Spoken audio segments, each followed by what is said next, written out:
नमस्कार दोस्तों, आदर्श coaching classes में आप सबका स्वागत है। दोस्तों, आज हम क्लास 11th के अध्याय फर्स्ट समुच्चय का पार्ट 3 लेकर आए हैं। इस पार्ट में मैं आपको एक्सरसाइज 1.1 का जो है सवाल बताऊंगा, और जो दोस्त इसका पार्ट फर्स्ट और सेकंड नहीं देखे हैं उनको इस वीडियो के डिस्क्रिप्शन में दोनों पार्ट का लिंक मैं दे दूंगा। आप लोग उसके माध्यम से उन दोनों पार्ट को देख लेंगे, तभी ये पार्ट आपको अच्छे से समझ में आएगा। क्योंकि थ्योरी के बिना जो है ये समुच्चय पढ़ा नहीं जा सकता है, और पूरा का पूरा थ्योरेटिकल जो है ये हमारा समुच्चय है। तो समुच्चय आप बिल्कुल घबराएंगे नहीं। बहुत बच्चे इसको देखकर घबरा जाते हैं कि इसमें कितना लिखना हम लोगों को है, तो एकदम घबराने की जरूरत नहीं है। पूरा थ्योरी है। थ्योरी अगर आप जैसे सब चीज़ों का थ्योरी याद करते हैं, वैसे ही थोड़ा समुच्चय के जो है कुछ परिभाषाएं याद रखेंगे, कुछ बातों को याद रखेंगे तो आराम से समुच्चय करेंगे। और मैंने बताया भी था कि इसी समुच्चय पर आधारित बहुतों चैप्टर आपको मिलेंगे पूरा मैथमेटिक्स में, इसलिए मैंने समुच्चय को पढ़ाना आपको शुरू किया। तो एकदम घबराएंगे नहीं, आप वीडियो के साथ अंत तक बने रहेंगे, और मैं एक एक पार्ट को आप लोग धीरे धीरे करके पढ़ाकर समुच्चय पढ़ा दूंगा पूरा टोटल। चलिए दोस्तों, जैसा कि मैंने यहाँ पर कुछ प्रश्नों का संग्रह और इसका हल लिख दिया है। इसका रीजन यही है कि जो है ये थ्योरेटिकल क्वेश्चन है। अगर मैं इसको लिखूं, प्रश्न लिखूं, फिर इसका आंसर लिखूं तो टाइम ज्यादा लगेगा, वीडियो काफी लंबा होगा, जिसको मुझको भी दिक्कत होगी अपलोड करने में, और आपको जो है पढ़ने में दिक्कत होगी, क्योंकि आप लोग बड़े लॉन्ग वीडियो पढ़ना नहीं चाहते हैं। मैं देखता हूँ कि जो मैं वीडियो अपलोड किया हूँ उसी में आप लोग जो है नहीं पढ़ते हैं। हर एक चीज मैं देखता रहता हूँ कि कितना लड़के पढ़ रहे हैं, कितना कमेंट आ रहा है, कितना लाइक आ रहा है। आप लोग लाइक शेयर और कमेंट जरूर किया कीजिएगा। चलिए दोस्तों, मैं प्रश्न नंबर पहले की शुरुआत करता हूँ। पूरा थ्योरी पार्ट 1 पार्ट 2 को जरूर देखिएगा आप लोग। प्रश्न नंबर पहला कहता यह है, प्रश्न पहला में कि निम्नलिखित में से कौन से समुच्चय हैं। पहला क्वेश्चन ये बोला है कि निम्नलिखित में से कौन से समुच्चय हैं, अपने उत्तर के औचित्य को बताइए। मतलब कि जितने भी नीचे 9 क्वेश्चन है, प्रश्न नंबर पहले में 9 क्वेश्चन है, उन 9 क्वेश्चन में ये हमसे पूछा है कि कौन कौन से 9 में से कौन कौन सा जो है समुच्चय है। अगर समुच्चय है तो उसका औचित्य आप बताइए। तो मैंने समुच्चय का परिभाषा बताया था, उसी परिभाषा पर आधारित ये प्रश्न नंबर पहला है। समुच्चय का परिभाषा मैंने बताया था कि सुपरिभाषित वस्तुओं के संग्रह को ही समुच्चय कहते हैं। तो सुपरिभाषित वस्तु किसे कहते हैं, तो मैंने बताया था कि हम ये निश्चित कर लें कि वह वस्तु संग्रह में है कि नहीं है, वही सुपरिभाषित होता है। तो चलिए हम लोग प्रश्न नंबर पहले पढ़ाते हैं। प्रश्न नंबर पहले का पहला पार्ट पढ़ाते हैं। हालांकि ये पार्ट मैंने पार्ट 2 में भी ये सवाल को कराया था, लेकिन फिर से देखते हैं सवाल यहाँ से। तो पहला क्वेश्चन कर दिया कि जे अक्षर से प्रारंभ होने वाले, यानी जे अक्षर से प्रारंभ होने वाले सभी महीनों का संग्रह।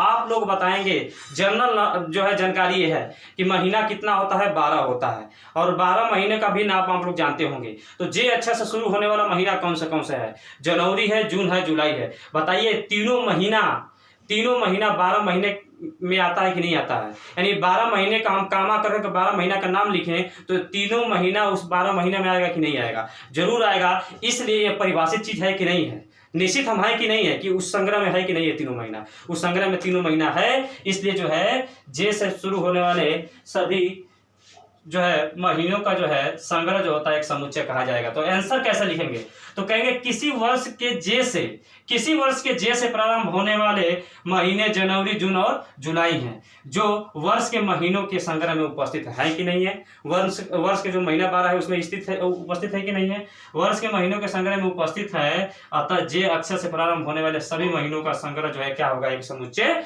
होगा। तो समुच्चय तो हमारा है, पहला क्वेश्चन का आंसर हो गया समुच्चय है।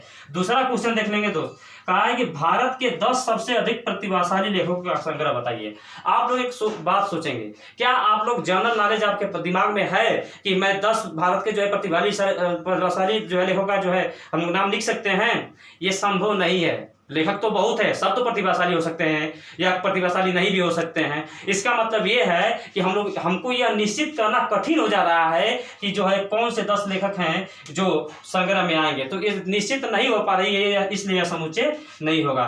तो मैंने यहाँ पर लिखा है इसका हल में क्या, कि कोई लेखक प्रतिभाशाली है अथवा नहीं, उसके विषय में हम निश्चित नहीं हो सकते। कोई लेखक प्रतिभाशाली है अथवा नहीं, उसके बारे में जो है विषय में हम निश्चित नहीं हो सकते, अतः उपयुक्त कथन समुच्चय नहीं होगा। तो भारत के 10 सबसे अधिक प्रतिभाशाली जो है लेखक का संग्रह जो है समुच्चय नहीं है, क्योंकि ये सुपरिभाषित जो है संग्रह नहीं है। चलिए दोस्तों आगे चलते हैं प्रश्न नंबर तीसरे पर। विश्व के सर्वश्रेष्ठ 11 बल्लेबाजों का संग्रह बताइए। एक बात और आपको सोचना है, आप लोग सभी बल्लेबाज तो सर्वश्रेष्ठ ही होता है अपने आप में, लेकिन जो है सर्वश्रेष्ठ हम ये निश्चित नहीं हो पा रहे हैं, जनरल जो है दिमाग में हमारी बातें नहीं जा पा रही है कि कौन से जो है 11 जो है सर्वश्रेष्ठ बल्लेबाज हैं। तो सर्वश्रेष्ठ बल्लेबाज हमको नहीं पता चला है, यानी हम निश्चित नहीं है। इसका मतलब कि वो संग्रह में चीजें नहीं आएगी और सुपरिभाषित वो ये कथन नहीं है, अतः यह समुच्चय नहीं होगा। तो इसका आंसर कैसे लिखेंगे? विश्व के सर्वश्रेष्ठ बल्लेबाज होने या न होने का मापन का सर्वमान्य पैमाना नहीं है, यानी विश्व के सर्वश्रेष्ठ बल्लेबाज होने या न होने के मापन का सर्वमान्य पैमाना नहीं है, मतलब हम लोग नहीं उसको जो है निश्चित कर सकते, अतः उपयुक्त कथन समुच्चय नहीं है। तो तीसरा क्वेश्चन भी हम लोग कर लिए। चौथा क्वेश्चन कर दिया है, आपकी कक्षा के सभी बालकों का संग्रह। एक बात आप लोग बताएंगे, हमारे कक्षा जैसे आप जिस कक्षा में पढ़ते हैं, जिस सेक्शन में पढ़ते हैं, तो उस सेक्शन में लड़कों की संख्या रजिस्टर में फिक्स होगी कि नहीं होगी? फिक्स होगी। तो आप लोग एक बातें यहाँ पर कर सकते हैं कि आपकी कक्षा में सभी बालकों का संग्रह तो है, सही है, ये है, यानी निश्चित हम है कि सभी बालक जो है हमारे कक्षा में उपस्थित हो सकते हैं। अगर नाम है तो उपस्थित हो सकते हैं। जब हम निश्चित हैं, इसका मतलब ये दिया गया कथन क्या है? हमारा समुच्चय है, ये सब सुपरिभाषित ये कथन दिया गया है। तो यहाँ पर लिखा कक्षा के सभी बालकों की संख्या निश्चित होती है, कक्षा के सभी बालकों की संख्या निश्चित होती है, तो उपयुक्त संग्रह क्या है? समुच्चय है। चलिए सब ये भी चौथा भी क्वेश्चन पार्ट 1 का कर लिए। फिफ्थ क्वेश्चन इसका ये कर दिया है, 100 से कम सभी प्राकृतिक संख्याओं का संग्रह। 100 से कम सभी प्राकृतिक संख्या का संग्रह आराम से लिख सकते हैं। प्राकृतिक संख्या 1 से शुरू होती है, 1 2 3 4 डॉट डॉट डॉट 100 से कम है 99 तक आना चाहिए। तो यही तो लिखा गया है, 100 से कम सभी प्राकृतिक संख्याएं क्या क्या है? ए बराबर मैंने कह दिया है 1 2 3 डॉट डॉट एन, आयन हमेशा 100 से क्या होना चाहिए? छोटा होना चाहिए।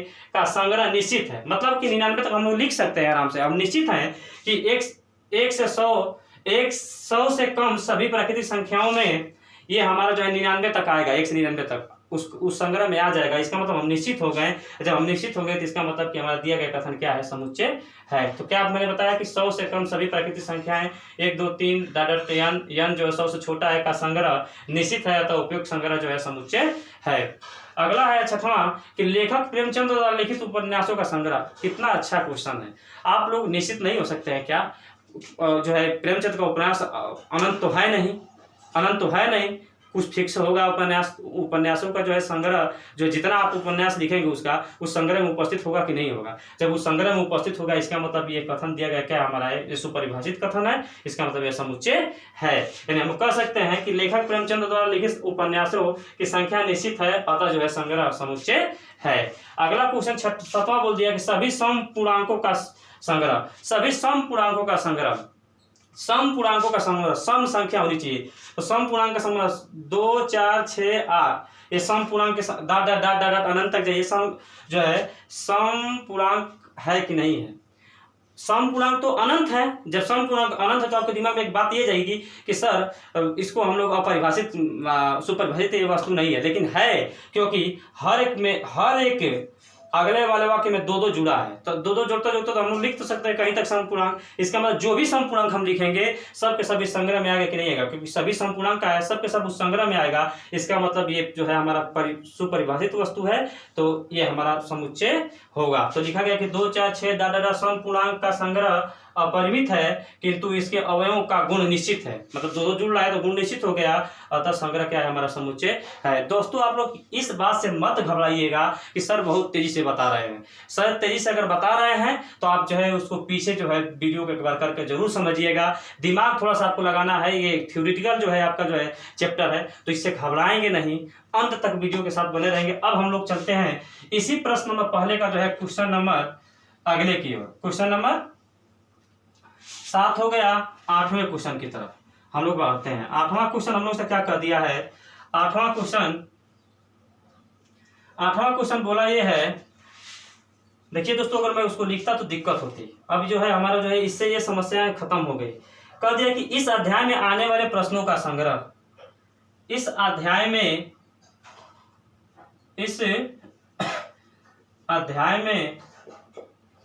आने वाले प्रश्नों का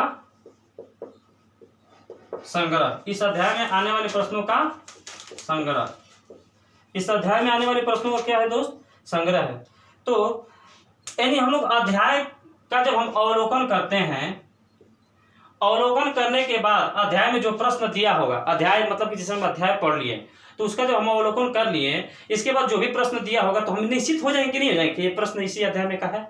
जब ये निश्चित हो गए इसका मतलब समुच्चय तो है, तो लिखेंगे कि अध्याय के अवलोकन मात्र से स्पष्ट है कि, हल में लिखेंगे अध्याय के अवलोकन मात्र से हम स्पष्ट है कि प्रश्न संग्रह में है, अतः दिया गया क्वेश्चन क्या होगा, दिया गया संग्रह समुच्चय है। बताइए, जब अध्याय आप पढ़ेंगे तो उसके पीछे का जो एग्जाम्पल होगा उसमें जो प्रश्न आएंगे उस प्रश्न को पढ़ने से आप निश्चित नहीं हो जाएंगे कि यह प्रश्न उसी अध्याय में का है। जब उसी अध्याय में का प्रश्न है इसका मतलब कि वो समुच्चय है। और एक लास्ट वाला पार्ट 1 का 9वां जो है इसका पार्ट जो है क्वेश्चन कह रहा है क्या कि विश्व के सबसे अधिक खतरनाक जानवरों का संग्रह, विश्व के प्रश्न बोल दिया है, विश्व के सबसे अधिक खतरनाक जानवरों का संग्रह। एक बात आप लोग बताएंगे, क्या आप निश्चित है क्या कि विश्व के सबसे अधिक जो है खतरनाक जानवर क्या है? नहीं निश्चित होंगे, क्योंकि जो है अलग अलग देश में अलग अलग प्रकार के खतरनाक जानवर हैं, हम लोग उसके बारे में निश्चित नहीं है। तो इसका आंसर सिंपल सा हम दे सकते हैं कि यह समुच्चय नहीं है। तो इसका लिखने के लिए कहेगा कि कहेंगे विश्व के जानवर खतरनाक हैं अथवा खतरनाक नहीं है, इसका माप हमारे पास नहीं है। विश्व के जानवर खतरनाक हैं अथवा नहीं, इसकी माप हमारे पास नहीं है। अतः क्या है दोस्तों, दिया गया संग्रह समुच्चय नहीं है। अतः दिया गया संग्रह समुच्चय नहीं है,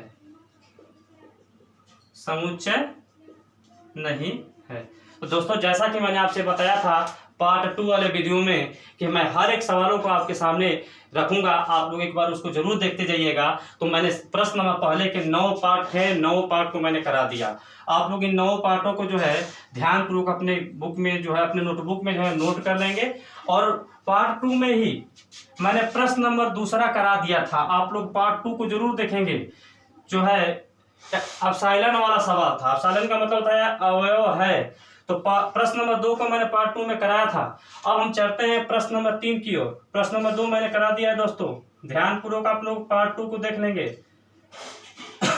प्रश्न नंबर 3 हमसे क्वेश्चन ये बोला है कि निम्नलिखित समुच्चयों को रोस्टर रूप में लिखिए। निम्नलिखित समुच्चयों को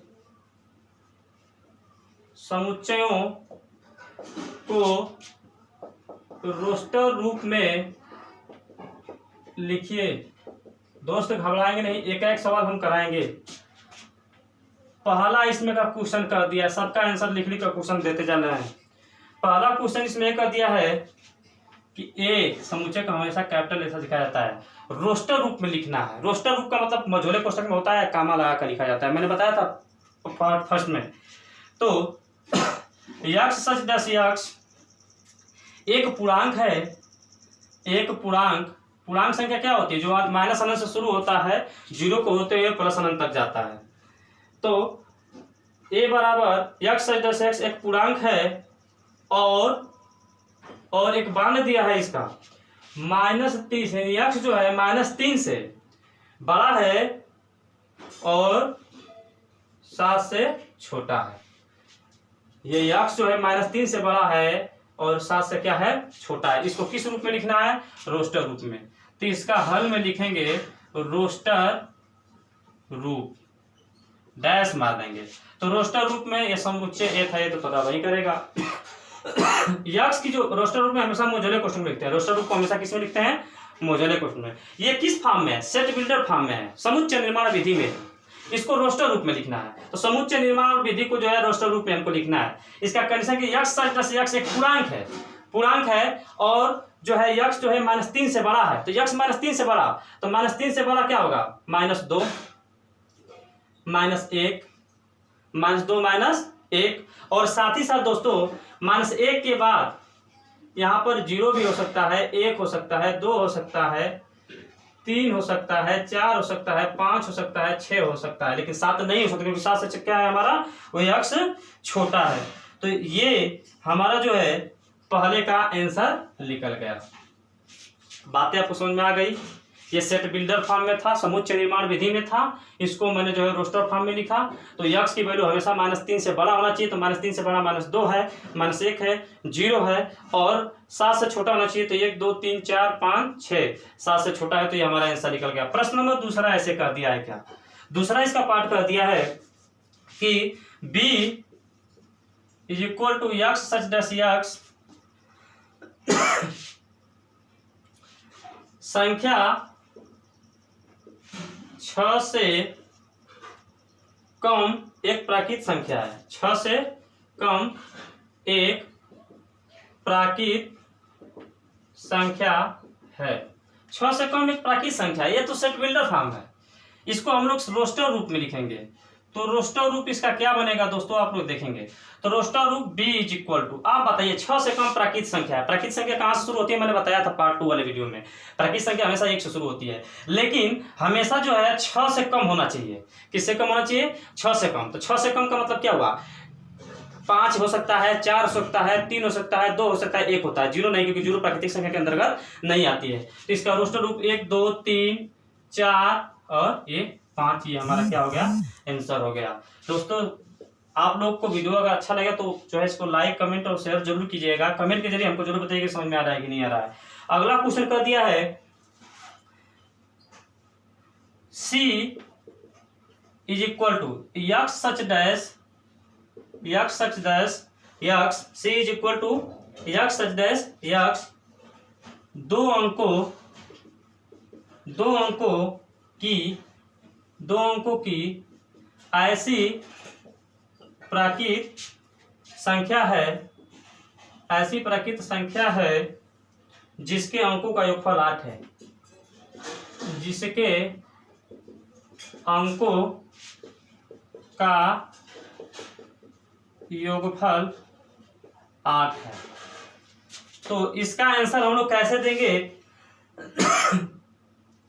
अंकों का योगफल क्या होना चाहिए, 8 होना चाहिए।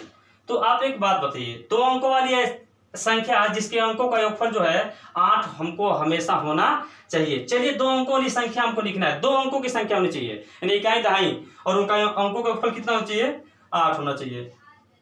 तो पहले हम इसका हल में लिखते हैं रोस्टर रूप। इसको रोस्टर रूप में लिखना है। ऐसे सवाल, ये सवाल थोड़ा सा आपको जो है दिमाग लगाना है, बाकी सब तो आसान है। तो c = 2 अंकों वाली संख्या लिखना है जिनके अंकों का योग कितना होना चाहिए, 8 होना चाहिए। तो पहला अंक तो 2 कर ले, दूसरा क्या कर ले, हम 6 कर ले। फिर इसके बाद जो है पहला अंक ऐसे क्रम से करते हैं, पहले 1 से शुरू करते हैं। पहले 1 मैंने कर लिया, दूसरा मैंने क्या कर लिया, 7। दोनों का योग करेंगे तो 8 आएगा कि नहीं होगा, 1 + 7 = 8। फिर 2 वाले चलते तो 2 और क्या हो जाएगा, 6, यानी 17। और फिर इसके बाद क्या हो गया, 26। फिर 3 वाले पर चलते हैं तो 3 और ये क्या हो जाएगा, 5, 35। फिर 4 वाले पर चलते हैं तो 4, दोनों का योग 8 आएगा कि नहीं आएगा, 3 और 5 का योग 8, 2 और 6 का योग 8 आएगा कि नहीं आएगा। फिर इसके बाद 5 पे चलते हैं तो 5 3, यानी हमारा जो है 5 + 3 = 8 आएगा कि नहीं आ गया।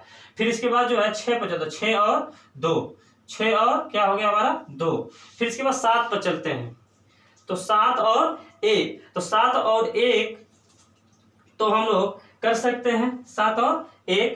फिर इसके बाद हम लोग चलते हैं 8 पर, तो 8 और क्या हो जाएगा 0। 9 पर जाएंगे तो 9 ऑटोमेटिक जो है दोनों का योग क्या हो जाएगा 8 से अधिक हो जाएगा। फिर से समझेंगे दोस्तों इस बात को, c बराबर x सच दस x 2 अंकों वाली ऐसी संख्या, 2 अंकों की संख्या लिखना है जिसके अंकों का योगफल कितना है 8 है। दोनों को जोड़ने पर इसका जो है योग कितना आना चाहिए 8 आना चाहिए। तो बताइए c बराबर पहला अंक 1 है तो दूसरा 1 से शुरू करते, पहले 1 है तो उसमें क्या जोड़ेंगे तो 8 आएगा, 7 जोड़ेंगे तभी तो 8 आएगा। तो पहला अंक 1 है तो दूसरा अंक क्या हो गया 7, दोनों का योग कितना हो गया 8, यानी 17 जो है इसमें इसके अंतर्गत आएगा। इसके ये सेट बिल्डर फॉर्म में, ये रोस्टर फॉर्म में। फिर इसके बाद पहला अंक अगर 2 है तो दूसरा को क्या करना होगा 6, तभी तो 2 और 6 8 होगा। फिर अगर पहला अंक 3 है तो दूसरा को क्या करना होगा 5, अगर 4 है तो दूसरे को भी 4 करना है। पहला 5 है तो दूसरे को जो है 3 करना होगा, पहला 6 है तो दूसरे को 2 करना होगा, पहला 7 है तो दूसरे को 1 करना होगा, पहला 8 है तो दूसरे को 0 करना होगा। अगर पहला 9 है तो कुछ और नहीं कर सकते क्योंकि जो है योग 8 से अधिक हो जाएंगे। तो ये प्रश्न नंबर तीसरा भी हमारा सॉल्व हो गया। प्रश्न नंबर चौथा हमारे सामने क्या कह दिया है, प्रश्न नंबर चौथा कह दिया है कि d बराबर x सच डैश x एक अभाज्य संख्या है, एक अभाज्य संख्या है, एक अभाज्य संख्या है जो संख्या 60 की भाजक है, जो संख्या 60 की भाजक है। अभाज्य संख्या का मतलब होता है कि जो क्या करे स्वयं से कटे, जो स्वयं से क्या करता है कटता है, और उस संख्या का 60 में भाग दे तो क्या हो जाए कट जाए। तो पहले बात हम अभाज्य संख्या को लिख आपको बताते हैं। अभाज्य संख्या क्या क्या हो सकता है। सबसे पहले हल में इसका अभाज्य संख्या, अभाज्य संख्या पहले बताओ आप लोग दोस्तों क्या होता है अभाज्य संख्या, जो स्वयं से कटे किसी और से नहीं कटे। 2 हो जाएगा अभाज्य संख्या, 3 हो जाएगा अभाज्य संख्या, 5 हो जाएगा अभाज्य संख्या, 7 हो जाएगा अभाज्य संख्या स्वयं से केवल कटता है। फिर इसके बाद 9 नहीं होगा, 11 हो जाएगा अभाज्य संख्या, 13 हो जाएगा अभाज्य संख्या। फिर इसके बाद जो है 13 के बाद 15 नहीं होगा, 17 होगा अभाज्य संख्या। इस तरह से अभाज्य संख्याएं हमारी प्राप्त होगी कि नहीं होगी। लेकिन हम लोग ये देखें कि इतना ये सब हमारे पास अभाज्य संख्या हमारे पास है। जब अभाज्य संख्या हमारे पास है तो आप लोग बताइए कि इसमें से कौन कौन से अभाज्य संख्या ऐसे हैं जिनको 60 में भाग दे तो कट जाएगा। तो पहला चीज कि 60 से कटने वाली अभाज्य, 60 को विभाजित करने वाले अभाज्य संख्या भी इसमें निकालते हैं। 60 को विभाजित करने वाली अभाज्य संख्या, तो 60 को विभाजित करने वाली अभाज्य संख्या दोस्तों क्या क्या हो सकता है, यहाँ पर लिख रहे हैं, आपको दिख रहा होगा जो है यहाँ पर अभाज्य संख्या पहला तो 2, 60 को काटेगा कि नहीं काटेगा, काट देगा। 3 भी काटेगा, 5 भी काटेगा, लेकिन इसके अलावा और कोई भी संख्या ऐसी नहीं है जो 60 को काट दे अभाज्य संख्या। तो हमारा जो है 3 ऐसा होगा, तो इसलिए लिखेंगे अतः रोस्टर फॉर्म, अतः रोस्टर रूप d बराबर 2, 3 और 5, ये हमारा क्या निकल गया आंसर आ गया। तो दोस्तों ये हम लोग प्रश्न नंबर 3 का 4 पार्ट जो है अभी क्लियर हम लोग कर चुके हैं। आप लोग समझ गए होंगे चौथे पार्ट को कि d बराबर x सच दस x एक अभाज्य संख्या है जो संख्या 60 को क्या करता है भाजक करता है।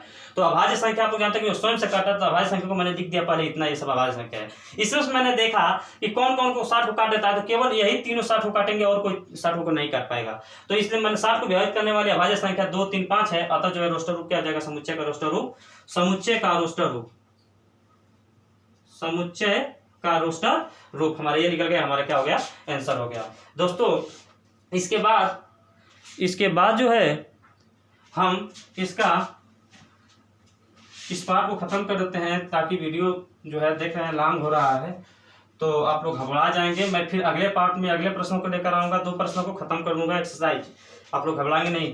अगला इसका क्वेश्चन कर दिया है चौथे के बाद क्वेश्चन नंबर कौन सा हमारे पास आया है, पांचवा क्वेश्चन कर दिया है क्या, ट्रिग्नोमेट्री ई बराबर ट्रिग्नोमेट्री,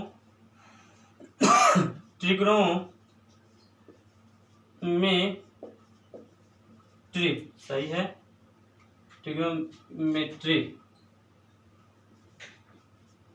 ट्रिग्नोमेट्री शब्द के सभी अक्षरों का समुच्चय, शब्द के सभी अक्षरों का समुच्चय। दोस्तों अगर आपको याद होगा तो मैंने एक नोट बताया था पार्ट 1 और पार्ट 2 के में कि कोई भी अक्षर दिया है उसमें समुच्चय लिखना होता है। तो समुच्चय के अंतर्गत एक अक्षर केवल एक ही बार लिखा जा सकता है और किसी और जो है कई बार रिपीटेशन नहीं होता। अगर इसमें कई बार टी है तो टी एक ही बार समुच्चय के अंतर्गत लिखा जाएगा। तो चलिए हम इसका रोस्टर रूप लिखते हैं, रोस्टर रूप में इसका समुच्चय बनाते हैं। तो रोस्टर रूप में हमेशा जो है मझोले कोष्ठक के अंतर्गत लिखा जाता है। तो एक टी है तो एक टी को लिख लीजिए, आर है तो आर को लिख लीजिए, आई को भी लिख लीजिए, जी को भी लिख लीजिए कामा लगाकर, ओ को भी लिख लीजिए, यन को लिख लीजिए। फिर ओ है तो एक बार ओ लिखिए तो लिखने की जरूरत नहीं, क्योंकि समुच्चय में हमेशा एक शब्द कई बार लिखा जाता है। फिर यम लिखा गया है, नहीं लिखा गया इसलिए यम को लिख लीजिए। फिर इसके बाद ई को नहीं लिखा गया, ई को लिख लीजिए। फिर इसके बाद टी लिखा गया है, एक बार यहाँ पर था एक बार यहाँ पर, टी रहने दीजिए, नहीं लिखना है। आर को भी नहीं लिखना है। वाई को यहाँ पर लिख लीजिए। ये हमारा क्या हो गया, ट्रिग्नोमेट्री का जो है समुच्चय हो गया। मैंने बताया इसमें क्या है, इसमें की पॉइंट है, इसमें की पॉइंट यही है कि समुच्चय के अंतर्गत रोस्टर फॉर्म के अंतर्गत कई शब्दों वाले कई अक्षर को जो है समुच्चय के अंतर्गत नहीं लिखा जाता है, उसको जो है केवल एक ही बार लिखा जाता है। तो आप लोग देख लेंगे कि टी इसमें 2 बार था लेकिन एक ही बार लिखा गया, आर 2 बार था लेकिन एक ही बार लिखा गया, आई 1 बार था तो उसको लिखना पड़ेगा ही, जी को लिखना पड़ेगा ही, ओ 2 बार था तो एक ही बार लिखा गया, यन 1 बार था तो उसको लिखना पड़ेगा ही, यम को लिखना पड़ेगा, ई 1 बार था तो लिखना पड़ेगा और वाई को लिखना पड़ेगा। इसी प्रकार छठवां इसका क्वेश्चन कर दिया है क्या, छठवां क्वेश्चन कर दिया है कि बेटर शब्द के सभी अक्षरों का समुच्चय, यह बराबर BETTER, बेटर शब्द के सभी अक्षरों का समुच्चय, बेटर शब्द के सभी अक्षरों का समुच्चय। तो बेटर शब्द के सभी अक्षरों का समुच्चय हम लोग कैसे लिखेंगे, तो देखते हैं दोस्तों कैसे लिखते हैं। तो मैंने बताया था कि रोस्टर रूप में लिखते समय हमेशा जो है एक अक्षर को एक ही बार लिखना है। तो बी एक ही बार है तो बी को लिख दीजिए इसमें, ई 2 बार है तो ई को 1 बार लिखना है, टी 2 बार है तो 1 बार लिखना है, फिर इसके बाद आर। ये हमारा हो गया क्या आंसर। तो दोस्तों आज के लिए बस इतना ही। प्रश्न नंबर 4 का पार्ट, प्रश्न नंबर 5 और प्रश्न नंबर 6 मैं एक पार्ट में खत्म कर दूंगा और एक्सरसाइज 1.1 खत्म हो जाएगा। अगर आपको ये वीडियो अच्छा लगा है तो इसको लाइक शेयर और सब्सक्राइब जरूर कीजिएगा और चैनल को जरूर आगे बढ़ाइएगा, ताकि जो है मैं आप लोगों को और अच्छे से अच्छे जो है क्वालिटी का वीडियो दे पाऊँ, अच्छा लेक्चर दे पाऊँ। तो आप लोग बिल्कुल वीडियो से घबराएंगे नहीं। इस थ्योरेटिकल जो है हमारा चैप्टर है, तो आप लोग नहीं घबराएंगे तो हर एक चीज़ जो है आसान हो जाएगी आपके लिए। और ये आप पढ़ लेते हैं तो आपको हमेशा जो है लाइफ में सफलता मिलती ही जाएगी। चलिए दोस्तों आज के लिए बस इतना ही। थैंक यू, धन्यवाद।